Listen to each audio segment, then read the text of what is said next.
സർക്കാരിനെ ഓർത്ത് ലജ്ജിച്ച് തലതാഴ്ത്തുകയാണ്. ഒരു സ്ത്രീയെ സംബന്ധിച്ച് അവരേറ്റവും പ്രഷ്യസ് ആയിട്ടുള്ള, അല്ലെങ്കിൽ ഏറ്റവും ഒരു തരത്തിൽ പറഞ്ഞാൽ ഒരു അഭിമാന ബോധത്തിൻ്റെ, അവരുടെ ഒരു സ്വത്വബോധത്തിൻ്റെ അടയാളമായിട്ട് ഏതാണ്ട് മിക്കവാറും സ്ത്രീകൾ കണക്കാക്കുന്നതാണ് അവരുടെ മുടി. അപ്പോൾ ആ മുടി ഉപേക്ഷിക്കാൻ അവർ തയ്യാറാവുന്നു എന്ന് പറയുന്നത് അത്രമാത്രം അവർ ഒരു സ്ഥിതി എത്രമാത്രം ദയനീയമായൊരു നിലയിലേക്ക് ആശാവർക്കർമാരുടെ ജീവിത നിലവാരം എത്തിയിരിക്കുന്നു. അതുകൊണ്ട് നമ്മൾ കാണേണ്ട ഒരു കാര്യം, ഇത്രയും നടന്നിട്ടും 30 ദിവസം അവർ ഈ സെക്രട്ടേറിയറ്റ് പണി മറ്റാരുടെയും പിന്തുണയില്ലാതെ അവരിവിടെ കിടന്നിട്ടുണ്ട്. ഈ സർക്കാർ അതിന് ഒരു തരത്തിലും ഇത് സെറ്റ് ചെയ്യാൻ ഒരു മുൻകൈ എടുക്കുന്നില്ല എന്നുള്ളതാണ്.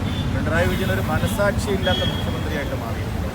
അദ്ദേഹത്തിൻ്റെ ഈ നിലപാട് ഓർത്ത് കേരളം ലജ്ജിച്ച് തലതാഴ്ത്തുകയാണ്.